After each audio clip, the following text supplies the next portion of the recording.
اور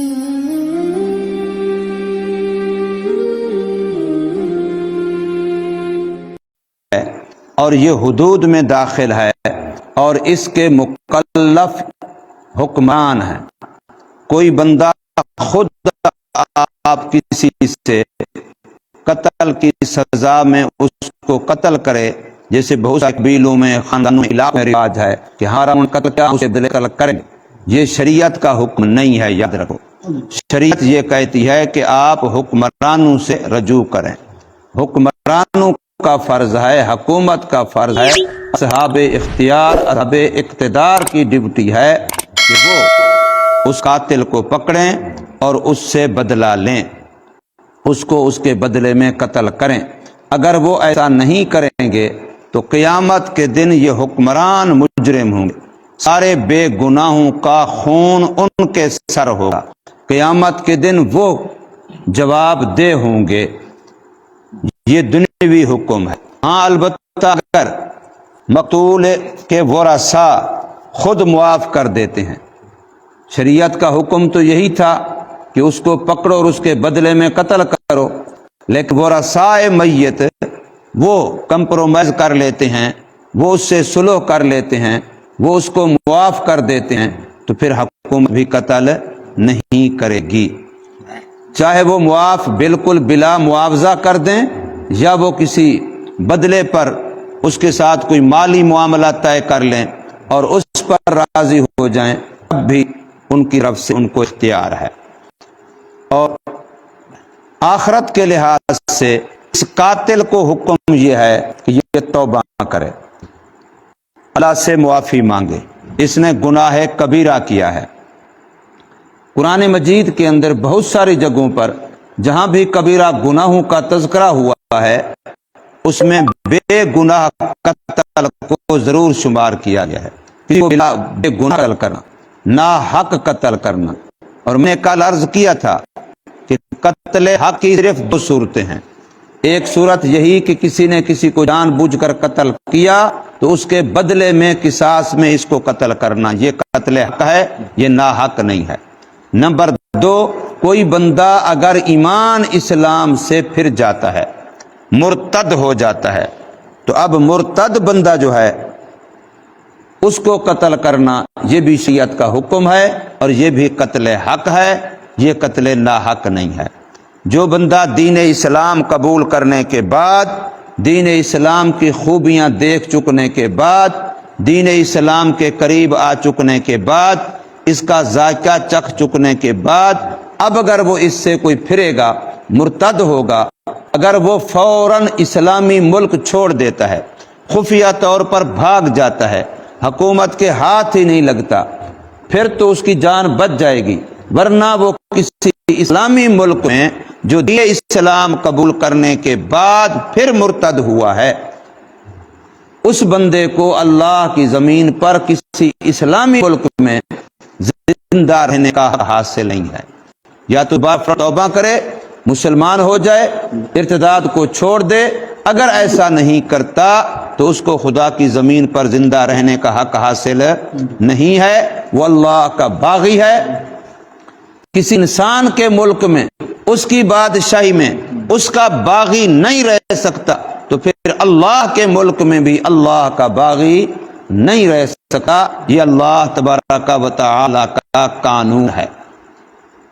کل میں نے عرض کیا تھا کہ انسانی جان بڑی قیمتی ہے، انسان کا خون بڑا قیمتی ہے، لیکن یاد رکھیے اس وقت تک قیمتی ہے جب تک ایمان کے ساتھ ہے۔ انسان کے خون کی قیمت انسان کے ایمان کے ساتھ ہے۔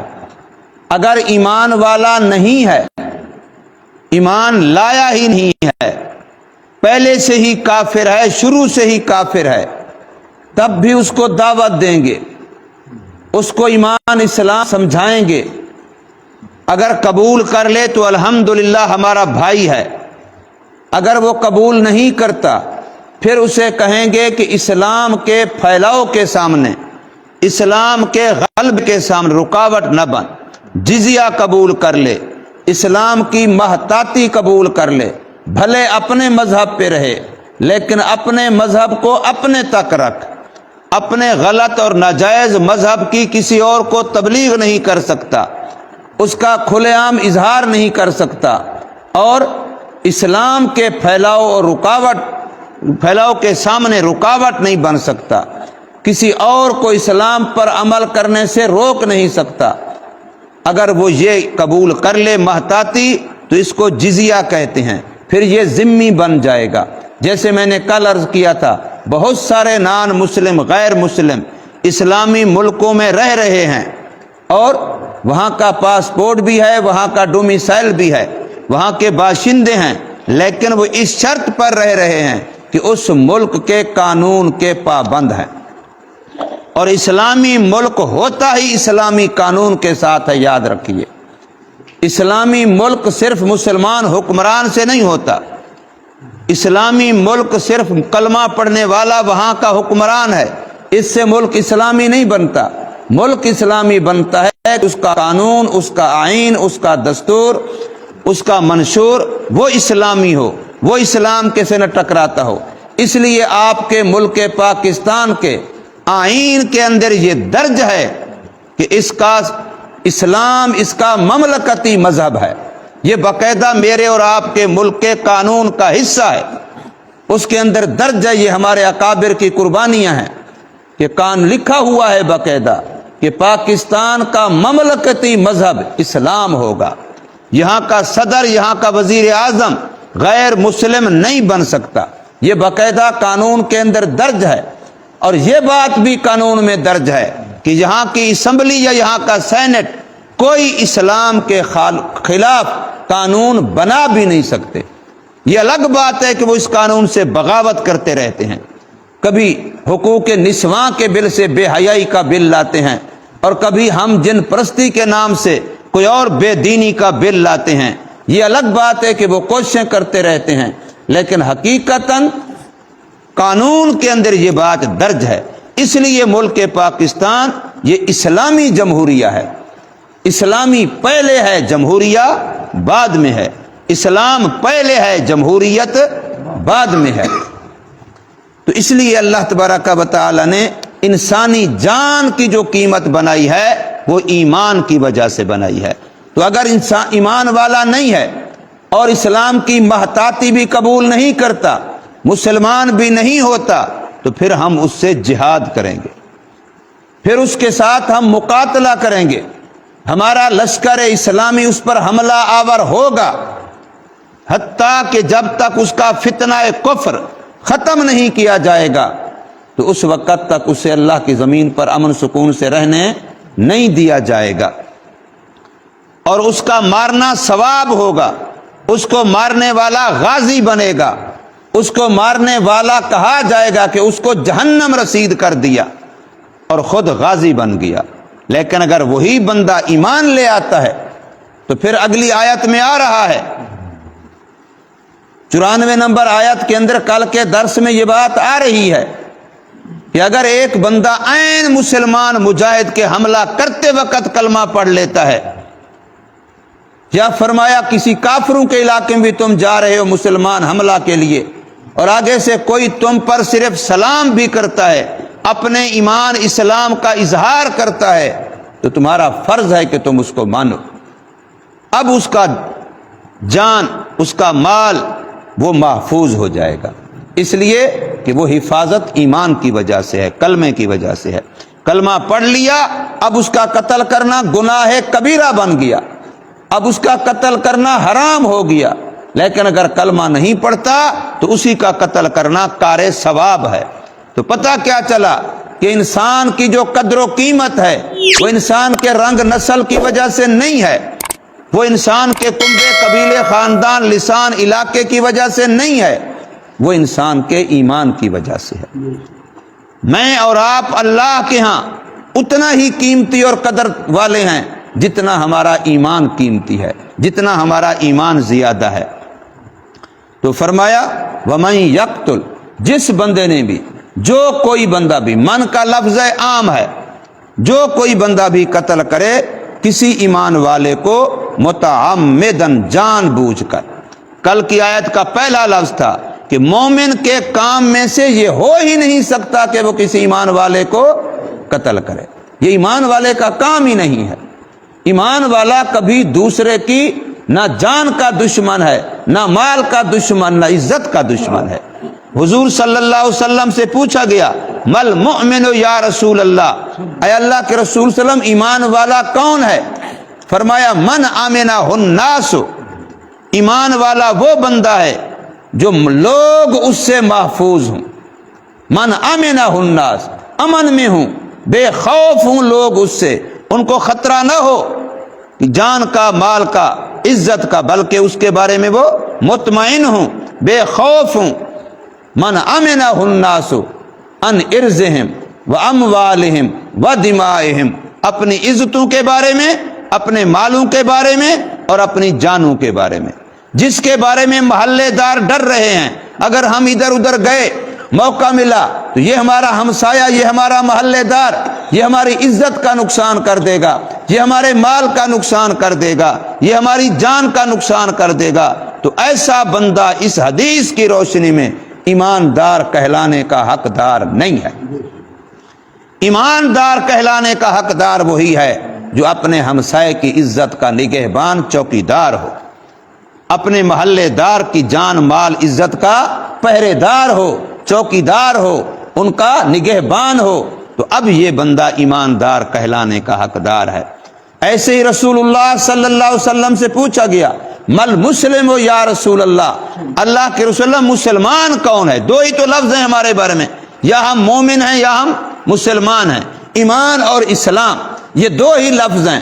دونوں کے بارے میں جب نبی پاک صلی اللہ علیہ وسلم سے پوچھا گیا تو آپ نے آگے سے نمازی ہونا نہیں بتلایا، یاد رکھو، تلاوتیں کرنے والا نہیں بتلایا، صدقے خیرات کرنے والا، حج عمرے کرنے والا نہیں بتلایا. فرمایا وہ ہے جو دوسرے مسلمان اس سے محفوظ ہو. غور تو کرے انسان ذرا. آج ہم نے اسی کو سمجھ لیا، دو ٹھونگے مار لیے، دو سجدے کر لیے، بس میں بڑا مومن بن گیا.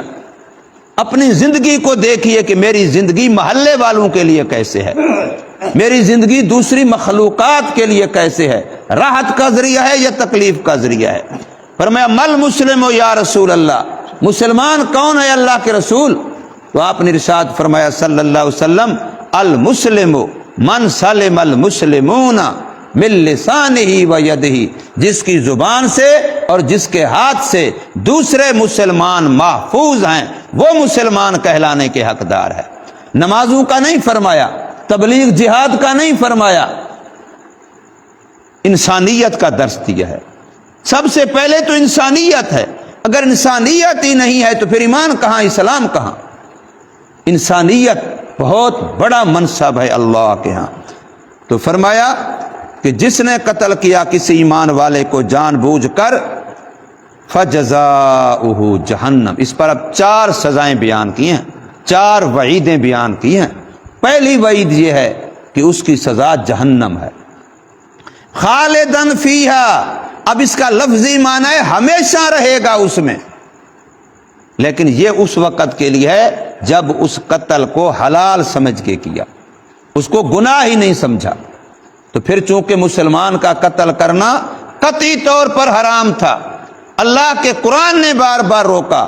اب جو حرام قطعی کو حلال سمجھ کے کرے گا وہ کافر ہو جائے گا، اس کا ایمان بھی ختم، نکاح بھی ختم. اس کے لیے لازم ہے کہ دوبارہ اپنا تجدید ایمان بھی کرے اور تجدید نکاح بھی کرے. اس لیے وہ ہمیشہ جہنم میں رہے گا چونکہ وہ کافر بن گیا ہے. اور اگر وہ قتل تو کر چکا اور جان بوجھ کر چکا، لیکن سمجھتا اس کو گناہ ہے، سمجھتا اس کو خلاف شریعت ہے، یہ سمجھتا ہے کہ شرعاً میرے لیے یہ جائز نہیں تھا، تو اب یہ بندہ جو قتل کر چکا تو اس کے لیے خالدن فیہا کا معنی ہے کہ یہ لمبا عرصہ جہنم میں رہے گا. اور دوسرا اس کا معنی کیا گیا ہے کہ اصل سزا تو قتل عمد کی ہمیشہ ہمیشہ کی جہنم ہی ہے، لیکن ایمان کی برکت سے یہ بندہ ایک دن ضرور نجات پا جائے گا. یہ پہلی وعید یہ سنائی. اور دوسرا سنایا کہ اس ایسے قاتل پر وغضب اللہ علیہ، اس پر اللہ کا غضب ہوگا، اللہ کا غصہ ہوگا، خدا کی ناراضگی ہوگی. تیسرا فرمایا وَلَعَنَهُ، اور اللہ پاک اس پر لعنت کرتے ہیں، یعنی اس کو اپنی رحمت سے دور کر دیتے ہیں، یہ خدا کی رحمت کا حقدار نہیں رہتا۔ اور چوتھا فرمایا وَأَعَدَّ اللَّهُ لَهُ عَذَابًا عَظِيمًا، ایسے لوگوں کے لیے اللہ نے بہت بڑا عذاب تیار کر رکھا ہے۔ یہ 4 دفعے 4 وعیدیں 4 سزائیں اس بندے کی بیان کی گئی ہیں جو کسی اور ایمان والے کو جان بوجھ کر قتل کرتا ہے۔ اللہ تبارک و تعالی ہمیں سمجھ نصیب فرمائے، عمل کی توفیق۔